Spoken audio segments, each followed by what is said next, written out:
Hello friends, Neha એજ્યુકેટરમાં તમારું સ્વાગત છે.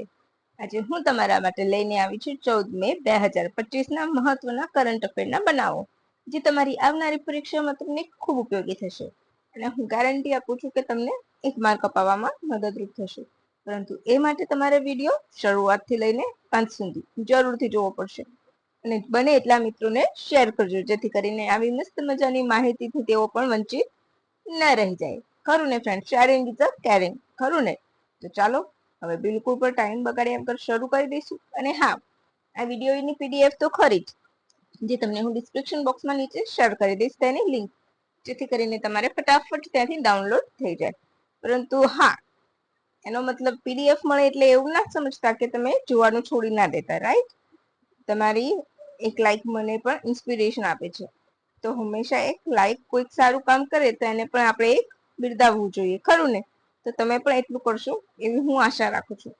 ચાલો હવે બિલકુલ પણ ટાઈમ બગાડ્યા વગર શરૂ કરી દઈશું. આજનો આપણો પ્રથમ પ્રશ્ન છે: હારો ડ્રોન ભારતે કયા દેશ પાસેથી ખરીદ્યા છે?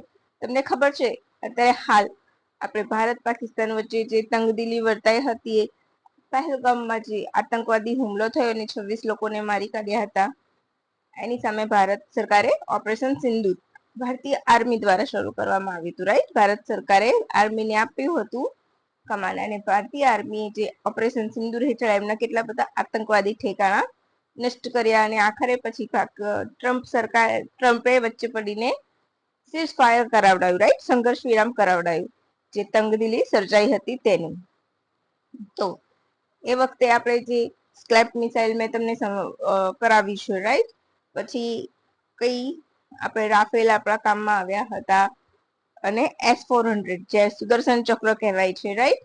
તો એના વિશે પણ મેં તમને માહિતી આપી છે. તો હવે નવું કે હારોપ ડ્રોન. હારોપ શું છે તો કદાચ તમને એમ પણ પૂછી શકે છે, રાઈટ? ક્વેશ્ચન ગમે તેવી રીતના આવી શકે છે. તો તમારે S-400 વિશે સંપૂર્ણ ડિટેલ લખી કાઢવી પડશે, જે મેં કરાવી છે એ. ક્લિયર? પછી સ્ક્લેપ એટલે શું છે એ પણ તમારે સંપૂર્ણપણે કરી લેવું પડશે, રાઈટ? પછી હારોપ, તો એ શું છે? ડ્રોન છે. કોની પાસેથી ખરીદ્યા છે? Option A Russia, option B USA, option C Israel, option D France. બોલો. તમને ખબર છે રશિયાનું S-500 પણ નવું આવી રહ્યું છે, જે અમેરિકાની બેસ્ટમાં બેસ્ટ જેટલા બી ડ્રોન કે જેટલા મિસાઇલ્સ છે ને એને તોડી પાડવા સક્ષમ છે. એના જે F-16 હતા પ્લેન, પાકિસ્તાનને એને વેચ્યા હતા, તો એના તો ફૂચા S-400 ઉડાવી દીધા છે. એટલી બધી પાવરફુલ ટેકનોલોજી રશિયા પાસે છે, રાઈટ? આપણું જૂનું મિત્ર. ચાલો હવે પાછા આપણે અહીંયા આવી જઈશું. તો અહીં આપણો જવાબ આવશે ઓપ્શન સી ઇઝરાયલ. શું આવશે? Option C Israel. યાદ રાખજો કયા દેશ પાસેથી ખરીદી છે અને એની બધી ખાસિયતો તમારે યાદ રાખવી પડશે. તો હાલમાં ઓપરેશન સિંદૂર હેઠળ પાકિસ્તાનની એર ડિફેન્સનો સામનો કરવા તૈનાત કરવામાં આવી છે, બરાબર? મૂળ ઇઝરાયેલની બનાવટ છે, જે લોઇટરિંગ મ્યુનિશન હથિયારની શ્રેણીમાં આવે છે. ઇઝરાયેલી એરસ્પેસ ઇન્ડસ્ટ્રીના MBT મિસાઇલ ડિવિઝન દ્વારા બનાવવામાં આવી છે. કદાચ તમને એમ પણ પૂછે MBT મિસાઇલ ડિવિઝન કયા દેશની છે, રાજ્ય ક્યાં? બરાબર. હવે આ શું કરે છે? તો ગતિશીલ વસ્તુઓ એટલે કે જે પણ આવી રીતના ગતિમાં હોય, કોઈ પણ પ્લેન હોય, ડ્રોન હોય કે કઈ પણ મિસાઇલ્સ આવે, ગતિશીલ અવસ્થામાં જ હોય એરમાં, રાઈટ? તેને શોધી શકવામાં સક્ષમ છે અને એને સફળતાપૂર્વક ટાર્ગેટ કરે છે અને એના ઉડાવી દે છે, રાઈટ? તો એના માટે શું વાપરે છે? તો તે ઇલેક્ટ્રો ઓપ્ટિકલ અને ઇન્ફ્રારેડ સિકર ટેકનિક વાપરે છે. સ્પીડ કેટલી છે? 470 પ્રતિ કલાક, અને સતત એ 6 કલાક સુધી ઉડી શકે છે, બરાબર છે? ક્લિયર? હારોપ વિશે તમારા બધા કે ઇઝરાયેલની છે ક્ષમતા સ્પીડ પ્રતિ કલાક 470 છે અને ક્ષમતા 6 કલાક સુધી ઉડવાની છે. ઇઝરાયેલની MBT મિસાઇલ ડિવિઝન દ્વારા બનાવવામાં આવી છે અને લોઇટરિંગ મ્યુટેશન સિસ્ટમ વાપરે છે, બરાબર છે? હથિયારની શ્રેણીમાં આવે છે. આખું ક્વેશ્ચન ક્લિયર થઈ ગયો? હવે નેક્સ્ટ મસ્ત મજાનો ક્વેશ્ચન. વિશ્વ પ્રવાસી પક્ષી દિવસ ક્યારે ઉજવવામાં આવે છે? રાઈટ? 10 મે, 12 મે, 8 મે કે એક પણ નહીં? બોલો. ચલો આપણે અહીંયા થોડુંક જોઈ લઈશું કે 12 મે કયો દિવસ ઉજવાયો હતો? 12 ના દિવસે બુદ્ધ વૈશાખ દિવસ ઉજવાયો હતો, બુદ્ધ પૂર્ણિમા હતી, બરાબર. વૈશાખી પૂર્ણિમા જ્યારે આવે એ દિવસે 12 ના દિવસે હતી, એટલા માટે કોઈ સ્પેશિયલ ડે નતો, પરંતુ એ દિવસે વૈશાખી પૂર્ણિમા હતી અને બુદ્ધ પૂર્ણિમા તરીકે જાણીતે છે. એ સિવાય બુદ્ધ વેસક દિવસ પણ કહેવાય છે. અને આપણું વિયેટનામમાં જે સારનાથના જે સ્તૂપનું હતું અવશેષો, એ બધીની પ્રદર્શની ત્યાં કરવામાં આવી હતી. એ મેં તમને લગભગ કાલે મેં કરાવેલું છે, બરાબર છે. તો તમારે એટલું યાદ રાખવાનું છે. 8મી તો થેલેસીમિયા ડે અને વર્લ્ડ રેડ ક્રોસ ડે, બરાબર છે. એ બંને તમારે યાદ રાખવાના છે. અને બંનેની થીમ અને ક્યારથી ઉજવવામાં આવે છે એ તો મેં તમને કરાવ્યું છે. તો હું એવું માનું છું કે એકનું એક ઘૂંટીને કલાક વિડીયો ખેંચી લેવો એના કરતા બેટર છે કે તમે મારો પ્રીવિયસ વિડીયો જોઈ લો, તો એમાં તમને બીજી પણ ડિટેલ મળી જશે, બરાબર છે. હવે 10મી, તો 10મી આ વખતે વિશ્વ પ્રવાસી પક્ષી દિવસ 10મી ના રોજ ઉજવવામાં આવ્યો હતો. કેમ મેં કહ્યું આ વર્ષે? કારણ કે એ તારીખ પ્રમાણે નથી ઉજવાતો, પરંતુ વર્ષમાં 2 વખત ઉજવાય છે. ઓક્ટોબર અને મે, એ બંનેનો જ્યારે પણ પ્રથમ શનિવાર પડશે ત્યારે એ ઉજવવામાં, પ્રથમ નહીં, બીજો શનિવાર પડશે ત્યારે ઉજવવામાં આવશે. યાદ રાખજો ફ્રેન્ડ્સ, બોલવામાં મારી ભૂલ થઈ છે. દર વર્ષે મે અને ઓક્ટોબરના બીજા શનિવારે ઉજવવામાં આવે છે, બરાબર છે. જો અહીંયા મેં લખેલું પણ છે પીડીએફમાં, બરાબર. હવે આ વર્ષની થીમ શું છે? તો creating a bird friendly cities and communities, બરાબર છે. થીમ યાદ રાખજો ખાસ કરીને. પ્રથમવાર 2006માં ઉજવવામાં આવ્યો હતો. હવે તમને ખબર છે ભારતમાં પ્રથમવાર વસ્તી ગણતરી કોણે શરૂ કરી હતી? તો સલીમ અલી, જાણીતા પક્ષીવિદ છે, બરાબર છે. તેઓ બર્ડમેન ઓફ ઇન્ડિયા તરીકે પણ જાણીતા હતા. 1958માં પદ્મભૂષણ અને 76માં પદ્મવિભૂષણ મળ્યો હતો. હવે બીજું એમના વિશે જોઈશું તો તેમના માનમાં 1990માં ભારત સરકાર દ્વારા કોઈમ્બતુર ખાતે Salim Ali centre for ornithology and natural history, જે સેકોન્ડ તરીકે જાણીતી છે, એની સ્થાપના કરવામાં આવી હતી. એ સિવાય ગોવામાં પણ Salim Ali bird sanctuary park છે, એ પણ તમે યાદ રાખજો. ક્યાં છે? તો ગોવામાં. તો સલીમ અલી વિશે, હા, ભારતીય, પછી મને એક વસ્તુ યાદ આવી કે ભારતીય ડાક વિભાગ દ્વારા પણ એમના માનમાં ટપાલ ટિકિટ બહાર પાડવામાં આવી હતી. તો એ પણ તમારે યાદ રાખવાનું છે. કદાચ તમારે વિધાન વાક્યમાં સલીમ અલી વિશે પૂછે તો આ બધી વસ્તુ તમારે અંદર આવી જાય. અને એમની પુસ્તક, એમણે લખેલું પુસ્તક તમારે મને નીચે કમેન્ટ બોક્સમાં કમેન્ટ કરવાનું છે. કિરાના હિલ્સ હાલ ખૂબ જ ચર્ચામાં વિષય હતી. કિરાના હિલ્સ શું હતું ચર્ચાનો વિષય? કિરાના હિલ્સ. તો તમને સૌને ખ્યાલ હશે કે ક્યાં આવેલી છે કિરાના હિલ્સ? ક્યાં આવેલી છે? ચાલો, option A Pakistan, option B Balochistan, option C Bharat, option D Afghanistan. ચાલો,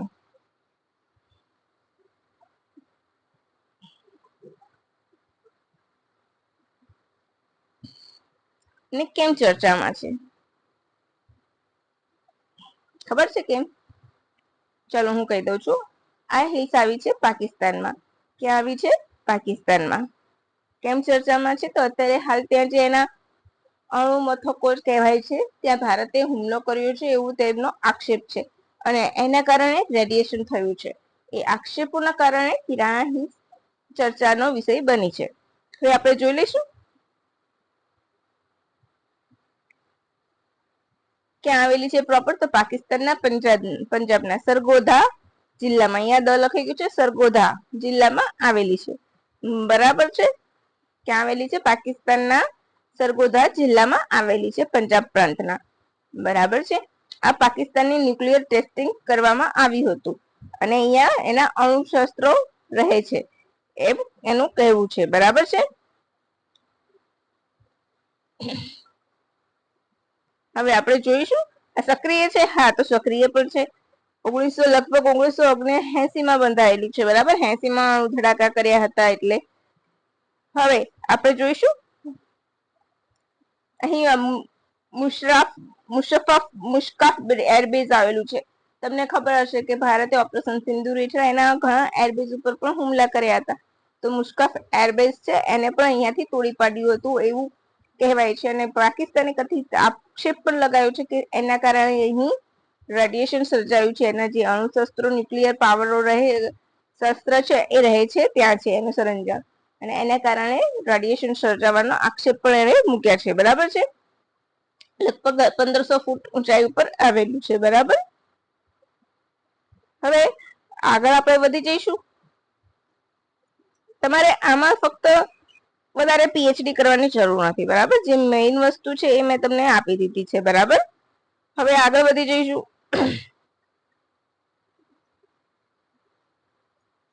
ચાલો, આ કદાચ મારા મુશ્કાફમાં ને એના પ્રોનાઉન્સમાં ભૂલ થાય ને તો સ્વીકારી લેજો, કારણ કે અલગ અલગ પ્રોનાઉન્સિએશન થતું હોય છે. રાઈટ. હવે આપણે આગળ વધીશું. જર્મેનિયમ ધાતુ માટે ભારતે કયા દેશ સાથે વાટાઘાટો શરૂ કર્યા છે? Option A Nepal, option B Thailand, option C America, option D ચીન. બોલો.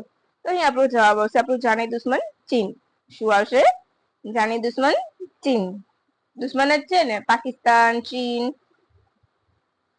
હવે જર્મનિયમ એ દુર્લભ તત્વમાં આવે છે. જો કે ચીને એને દુર્લભ તત્વમાં નથી મૂક્યું, કારણ કે તેનો ઘણો બધો ભંડાર છે. બરાબર છે. એટલા માટે જર્મનિયમ ચમકીલું હોય છે અને બરડ હોય છે, જેની શોધ 1886માં સી વિક્લરે કરી હતી અને જર્મનીમાં જ શોધ્યું હોવાથી તેણે જર્મનિયમ નામ આપ્યું છે. એના દેશ ઉપરથી નામ આપ્યું હતું. બરાબર. તો શોધ કોણે કરી હતી? સી વિક્લરે. બરાબર. જર્મનીમાં શોધાયું હોવાથી જર્મની નામ આપ્યું છે. દુર્લભ તત્વ છે. બરાબર. હવે એનો પરમાણુ સંકેત શું છે? આપણે પરમાણુમાં લખીએ, ભાષામાં લખીએ છીએ એને તો GE.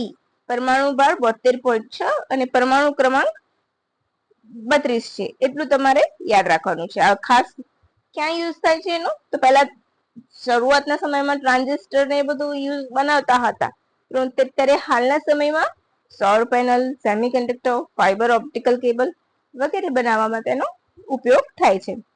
અને ભારત જર્મેનિયમ મળે છે, ભારતમાં ના, એટલા માટે એ ચીન ઉપર નિર્ભર રહે છે. બરાબર. કારણ કે ચીનમાં સૌથી વધારે જથ્થો જર્મેનિયમનો ત્યાં પણ આવેલો છે. એટલે તો ક્લિયર થઈ ગયું કે કયા દેશમાં વધારે હોય છે? ચીન. સૌથી મોટો ઉત્પાદક દેશ કહો, વોટ એવર તમે જે પણ કહો, ચીન છે. ક્લિયર. અને ફ્રેન્ડ્સ, તમે ખરેખર મારી ચેનલ ફોલો કરશો ને તો તમને જરૂરથી ફાયદો થશે. એટલા માટે જ હું કહું છું. કેમ? તો તમે હમણાં જ જીપીએસસી ની પરીક્ષા જોશો ને, તેમાંથી હું જે કરાવું છું ને એમાંથી તો ક્વેશ્ચન આવે જ છે ને, ડિટેલિંગ કરાવું છું એમાંથી પણ આવે છે. રાઈટ.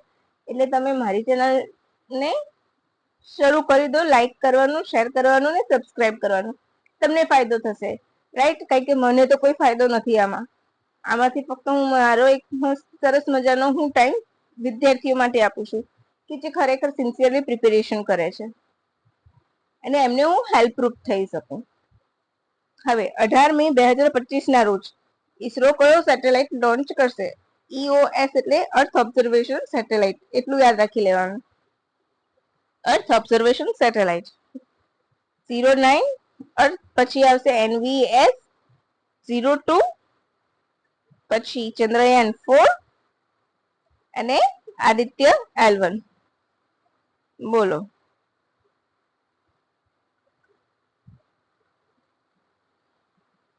તો NVS 02 તો ઓલરેડી લોન્ચ થઈ ચુક્યો છે. બરાબર.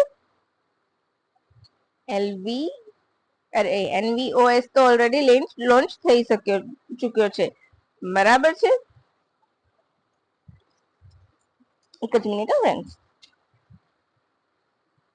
તો આ ક્યારે લોન્ચ કરવામાં આવશે? તો આ કયો છે? તો EOS 09 એટલે કે એની 09 નંબરની કેટેગરી છે. બરાબર છે. પહેલી વખત લોન્ચ કરવામાં આવ્યો હતો તો EOS 01 લગભગ નવેમ્બર 2020માં બરાબર લોન્ચ કરવામાં આવ્યો હતો. એઝ યુઝ્યુઅલ જ્યાંથી લોન્ચ થાય છે ક્યાંથી? સતીશ ધવન સ્પેસ સેન્ટર થી. બરાબર. હવે આપણે આ જોઈએ તો કયા સેટેલાઇટ થી છોડવામાં આવશે? તો એને છોડવામાં આવશે PSLV C61 થી.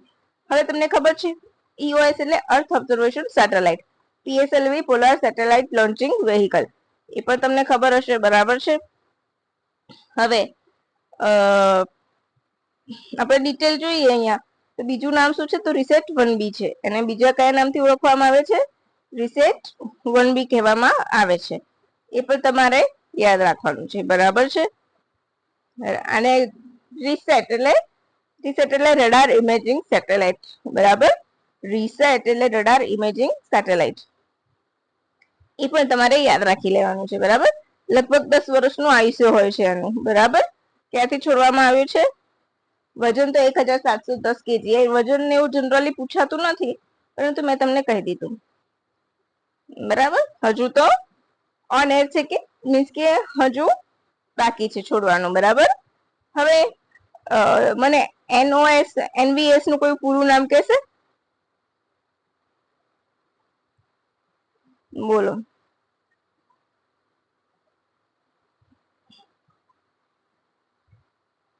એનવીએસ નું કોઈ મને પૂરું નામ કહેશે? એના નવોદય વિદ્યાલયના ના સમજી લેતા.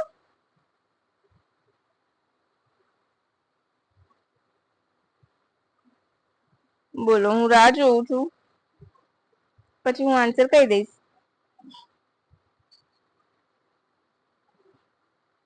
Navigation satellite, right. એન હંમેશા નેવિગેશન સેટેલાઇટ હોય ને, તો એન હંમેશા નેવિગેશન માટે યુઝ થતો હોય છે ને. લગભગ જાન્યુઆરી 2025માં એને લોન્ચ કરવામાં આવ્યો હતો. બરાબર છે.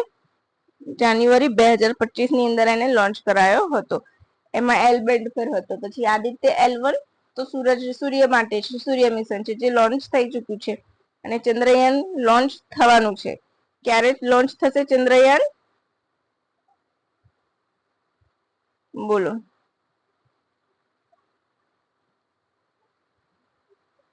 ચંદ્રયાન ક્યારે લોન્ચ થશે? પ્રસ્તાવિત તારીખ?